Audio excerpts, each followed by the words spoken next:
Hey. It's that day. It's the Woman Crush Wednesday Hump Day edition. Yes. It's me. It's Vasilis from Sorry I Didn't Come With a Filter podcast. Yeah, boys.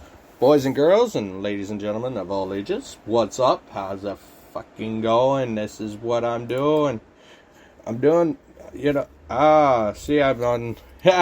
dummy. I took too many pictures. My intro will be up again. I will do it again for my YouTube. So, how's everybody working? How's everybody going? Oh boy, it is my Wednesday. I am so sorry. I am so amped up right now. I have to go and grab a bottle of water. See that later. Oh, there we go. Much better. I am much happier. I am much more relaxed. Again, from yesterday, I was a little stressed out. My Femora did not work yesterday. For some weird reason, my upload had to be uploaded at like 1:30 in the morning today. So, sorry. Fuck me. Probably got to make sure some of this shit is updated. Like, literally updated. And I'm so getting messed up. Anyways, what is I going to say now? Oh, yes, it's Women Crush Wednesday, I should say. So, Jordan Jones, of course, is always going to be there. There's Sky Blue, Roxy, a.k.a. Roxana Perez of the NXT, Cora Jade, Katie Smegman, and Julianne Kissinger. Those are my Women Crush Wednesday favorites, of course. So, booyah on that end. I just finished up on my DJ, my another song, so I'm going to be releasing that today, or possibly today. I might have it uploaded. And I just look like I just took a piss on myself. Yay, look at that, water.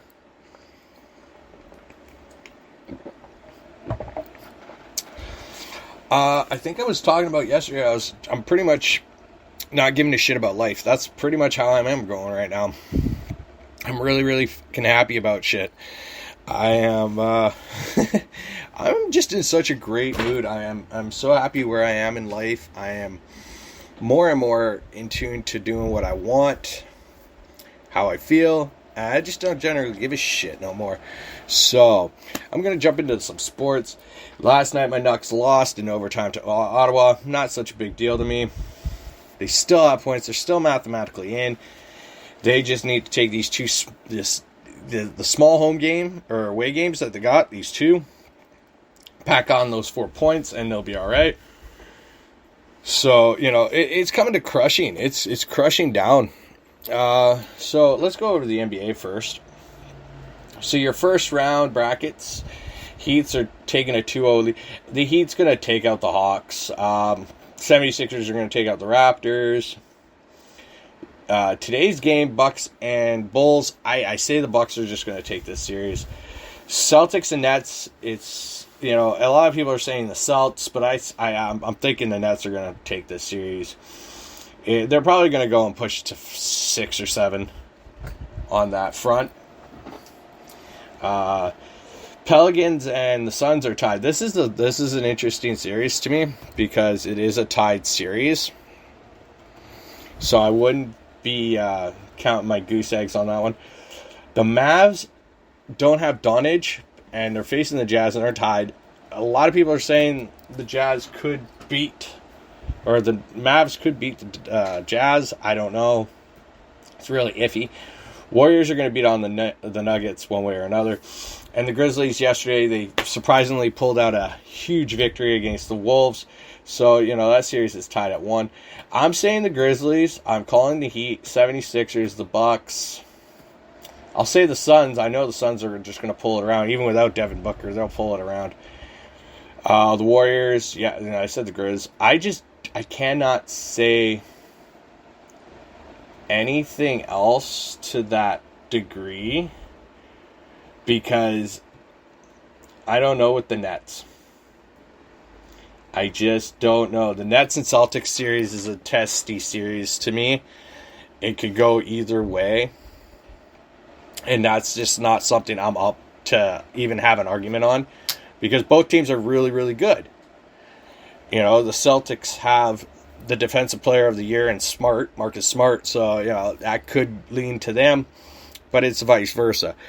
MLB standings right now. It's early, I know.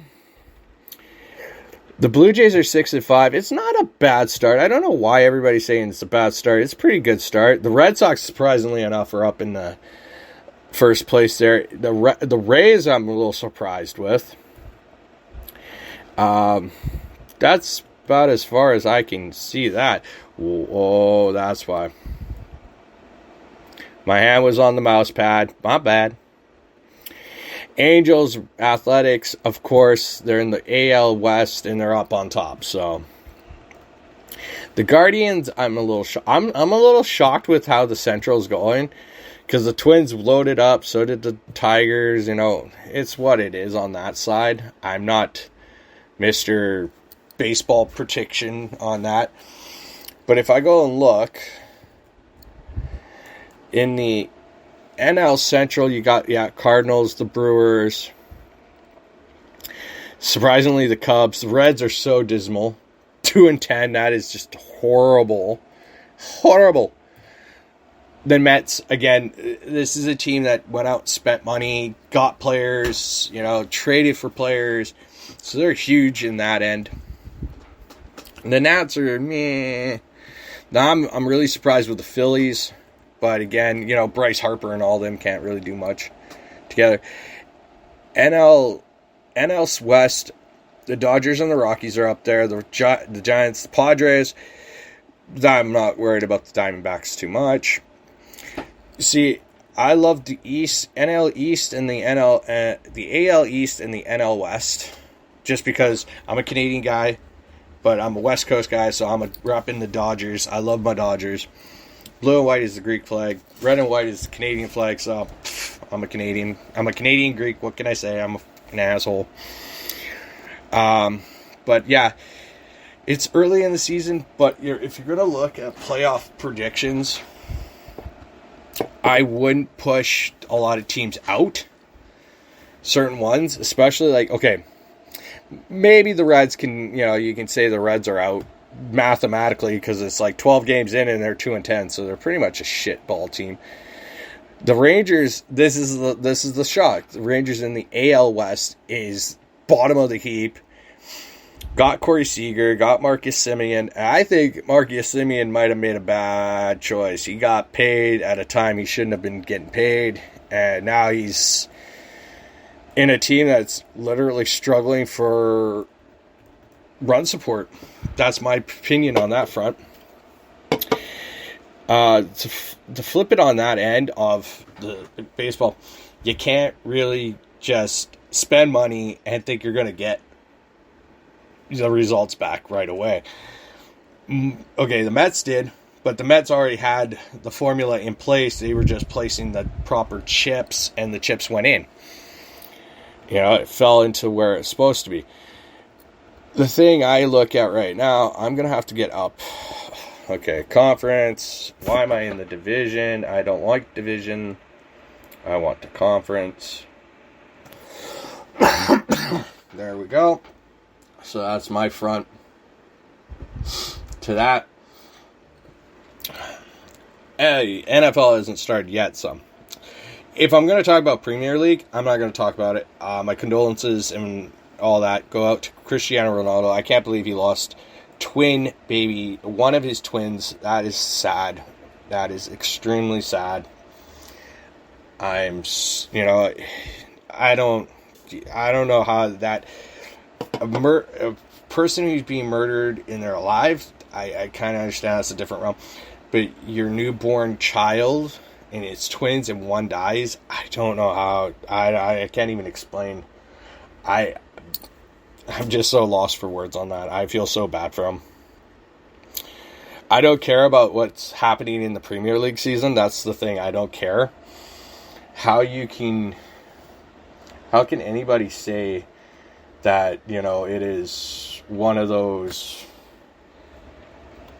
bad luck thing? I don't know. I'm really sad for it. I've heard some people, I know one person who doesn't like Ronaldo's face, but I told him about what happened, and he's like, couldn't say anything because of his attitude. His attitude's shit. So, let's go on to a lighter note here. All right. The West is still up for grabs. 5th, 6th, 7th, and 8th. With the Canucks tying Vegas Knights right now. So they're only 4 points out, legitimately. And 5 points behind LA. So this is really coming down to, like, the Canucks could run the table, or somebody can actually help the Canucks in another aspect of beating LA. So the Canucks could make it. That would be the third team. So you'll have possibly 4 Canadian teams in the playoffs, probably for the first time in a while. And I'd be ecstatic. I would have loved to have seen, okay, Winnipeg has a chance, but they are at 81. Who are they going to catch? They need 10 points to get to 8th place with 5 games left. Dallas has a game at hand. So Dallas has a game at hand. Canucks have a game at hand. If they don't catch Dallas, they certainly could catch LA, jump into the 3rd place position, which would mean they'd face Minnesota in the first round. I know history has said that Vancouver doesn't do well in the first round against certain teams like that. Oh, breaking news, NHL will be holding their draft lottery on May 10th. Look at that. Woo! Yippee-ki-yay. To me, I don't give a damn. But the formula, like, to tell you honest truth, I probably said this on one of my earlier podcasts. I would really like to see the play-in round. Like the NBA has a play-in round, why not? Because honestly, how I'm hearing things, Kings shouldn't be in the playoffs, maybe the Predators shouldn't be in the playoffs, maybe the Stars shouldn't be in the playoffs. But this buy-in round would really work if you go, say 8th to 11th, maybe 8th or 7th to 11th or 6th to 11. So 1, 2, you'd have 3 play-in rounds. I would not disagree with that. 3 playoff games. Well, actually, no, that wouldn't work. That's one too many teams. My bad. Okay, from 6 to 9 or 10 would work. You get that, or 7th to 10 would work in a way that you get teams in that should probably get in. The problem, I would probably say, it's a hard one to talk about. Okay, so the goal differential between Canucks. So if the Canucks and somehow the Kings end up tying for points in the Pacific, Canucks would win it on a goal differential by plus 16. So they're up on goals. Okay, that works. That works for me. I don't really mind even the goal differential to, solidify people to get into the playoffs just goals alone, because that just shows you how much more that team has played compared to other teams that didn't play as well. Because I don't like it when I see, you got teams that go into the playoffs. Oh, crap.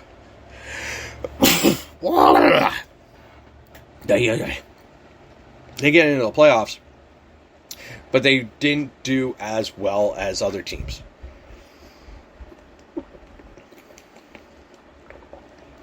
That's my biggest problem with that. You can't always assume that, the only reason why they got in is because they had this, and this. Well, so does other teams. They have this, and this. I don't agree with that, with assumptions from other fan bases. Like, I could say, well, why don't the Canucks make the playoffs? They had a way better team than your team. But I'm not going to say that. The Canucks, at the beginning of the season, had a real rough season. They were 14-2 in the first 22 games. So the first 22 games, you're 6-14-2. That, I would say, no, they didn't deserve it. But now they're moving towards, with this massive turnaround in December to now, it was like, oh, maybe it was just the coach. Maybe it was just the management. Maybe it was both. You got rid of them. You brought in new. You got things going. You got the ball rolling. Thing I disagree with was the trade deadline of Mott. Mott got injured, but, that's... I hate that. So I'm going to jump to where... let's see what the playoff picture looks like. Okay, so in the East, you got Florida and Washington. Florida-Washington is going to be a very, very tough series, especially that Ovechkin's going to be trying to push that mark for those goals. Because I believe the whole Gretzky record was a combined of regular season and playoffs. So, Ovechkin's going to be head hunting for that stuff. He's going to be puck hunting. Not head hunting, but puck hunting for goals like there's no tomorrow. Bruins versus Carolina will be another intense one. Freddie Anderson is apparently out for Carolina, so that will make it a lot harder for Carolina to really compete. But again, Linus Ullmark, I don't believe he's ever played a playoff game, so dicey on that one. I would call it Carolina in 7. Either Florida or Washington win in 6. I can't really make a real strong prediction on that one. Toronto versus Pittsburgh. Okay, Pittsburgh apparently doesn't have Tristan Jarry, but they do have Cody DeSmith. And Cody DeSmith, I will not cast anything aside on that guy. He is, between both these young guys, they are really good goalies. And, maybe my team had his number once in a while, but he does play a certain style of hockey that a lot of other, I think, teams at critical points don't know or see, really. And I almost lost something there. I didn't like that. Just got to charge something here. I think this is the right charger.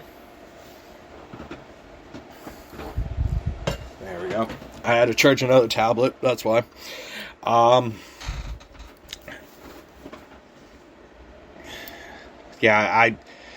Pittsburgh does have a strong team. That's all I can really say.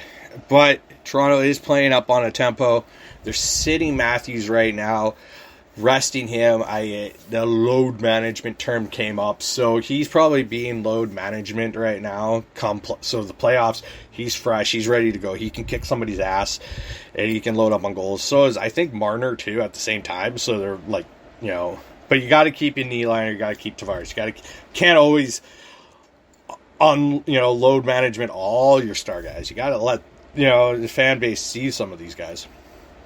So my pick on that front, Pittsburgh, Toronto in 5, hopefully. If it's Pittsburgh probably will take it to 6. That's the Pittsburgh style of play for that first round. Then you got Tampa versus New York. Okay.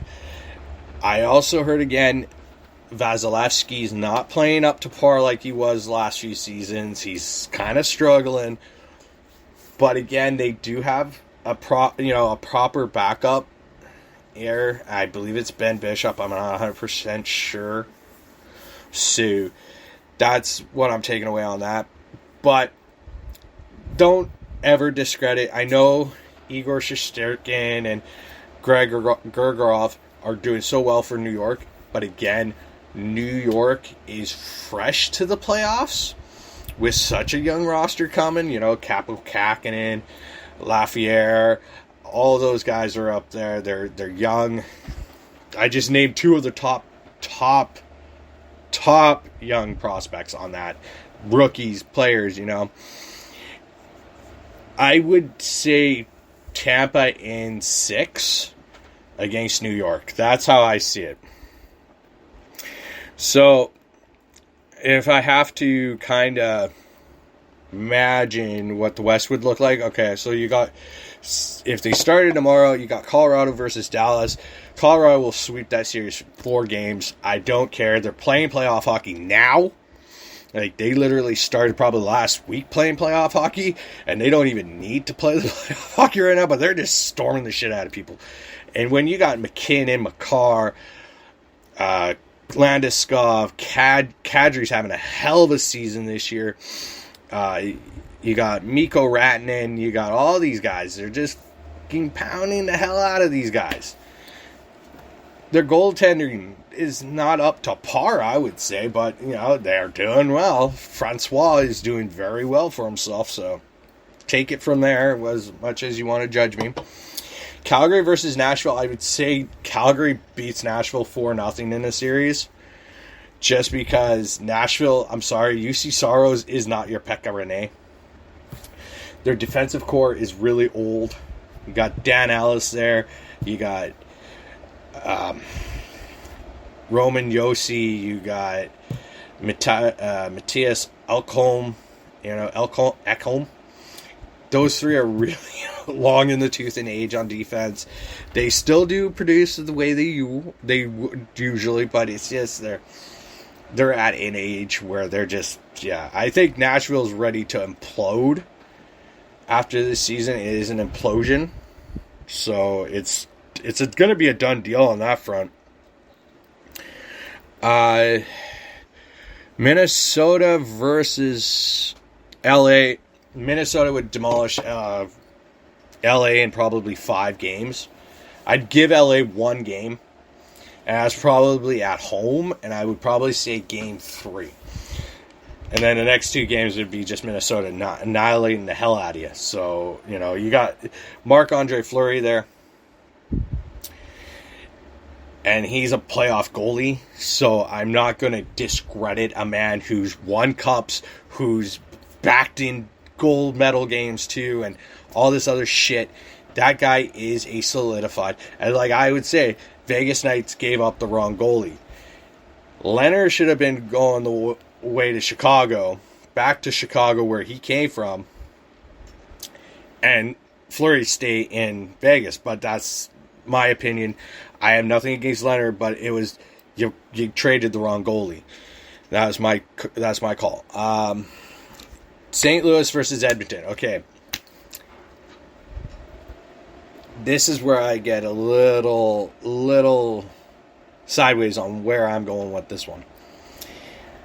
St. Louis has a really good goaltending system with Bennington and Husso. Husso is a very good backup. I will not discredit that man. That man's an excellent backup. Bennington is a guy who came out of middle of nowhere a few years back for St. Louis to win a Stanley Cup, where like St. Louis was the Vancouver version, and somehow they were the bottom of the fucking barrel in the West, and shot right through the regular season, the playoffs, won the cup. You got your Bennington.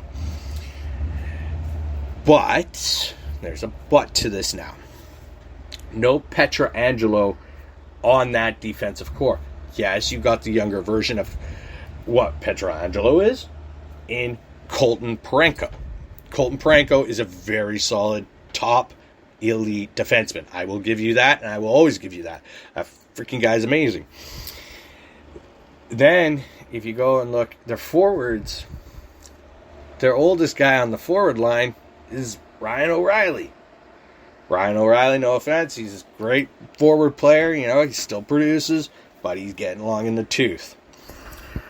Tarasenko, I don't believe is the same Tarasenko that we saw the last previous seasons to now. He's not the same. He hasn't been the same with that whole fiasco going on. Wants to be traded out of St. Louis and all that. So it's kind of got, I'm guessing it's washing out of his head, but I'm not 100% sure on that front. But Edmonton has its own problems, its own demons. And I should tell you, if you're an Edmonton fan, Edmonton is a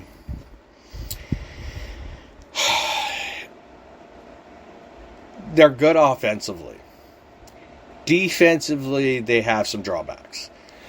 Evan Bouchard's your young, upcoming defenseman. You got Darnell Nurse up in there. Got, I believe, Chris Russell up in there. And that, again, their defense isn't as solid as it should be. Their goaltending, yes, their new head coach is getting a lot out of Mikko Heiskanen Koskinen, Mikko Koskinen, that's it, Koskinen. And Mike Smith being the older vet out of the entire group is, he should be dominating, but he isn't dominating like he should be. So I'd say that series in the West would be a 7-game series. Edmonton would take it in 7, but it'd be a highly contested series. But I'm not 100% sure where else it would go. So those are what I would say. Mental health is doing great today. I'm actually really, really feeling great. I'm just in an absolute terrific mood. I don't know why. I got something up my ass like there's no tomorrow. I'm just happy. I haven't really fallen back into any of my old styles of life. I just kind of let it go. I'm not going to discard anything. I'm sorry. I got to get a new lamp. That lamp is dead, I think. It's pretty much dead. It flickers. I don't have a ghost up in this shit, so don't worry. It'll flicker. I probably will show you guys something. I had to go out for new... I had to get construction... I had to get my steel toes. First pair of Timberlands, and they had to be work boots, so... I'm not going to complain about that. That's pretty cool for me. To move forward, life in general has become more and more enjoyable. I'm not bored. I'm a little bored, but I'm not going to say anything wrong. I'm not going to do anything that's judgmental. I don't care anymore about just certain things. I'm not going to live my life according to somebody else's rules.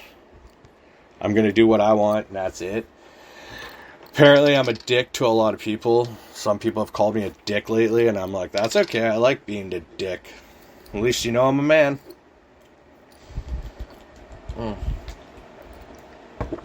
Pro wrestling. I swear to God, NXT was doing really well until last night's episode got me really, really confused.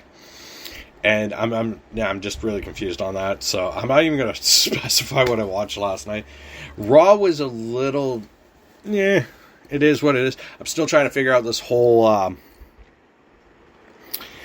what do you call it? Unification on title belts. I don't know. I am guessing they're leaving the whole brand split gone. They're just throwing it to the side and just discontinuing it for whatever reason. Which I probably grant that it's probably good. Might as well just destroy it. But keep the main two, your mid-card titles, your U.S. and your Intercontinental, because you're going to need those. That's that front. AEW tonight is on. Wardlow versus Butcher. So I guess if Wardlow wins, and it's in the Owen Hart tournament, but I believe if he wins, he gets his match with Max, MJF. So... I'm going to say it. MJF, he's a smug dickhead of a pro wrestler. He is your ultimate heel that has come alive. This is probably a heel that hasn't been around for quite some time. And yeah, he's good at it. He's a smug dick. But again, I'm not going to say he's a terrific wrestler or a great wrestler because I've only seen him in a handful of matches.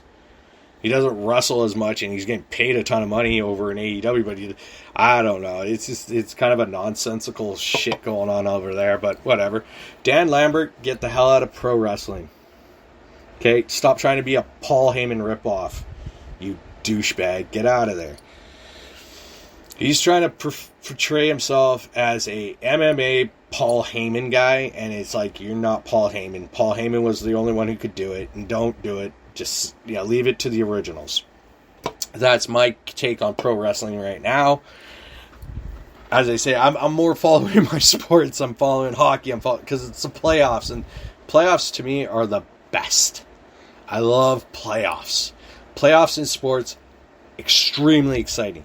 High energy excitement. That's what I love. So I'm going to just leave it on that today. I will talk to you guys all later. And I'll have probably another podcast up tomorrow, maybe Friday, depending on how I am feeling and what I am doing. You guys all have a great Wednesday, hump day. And remember, crush on your women.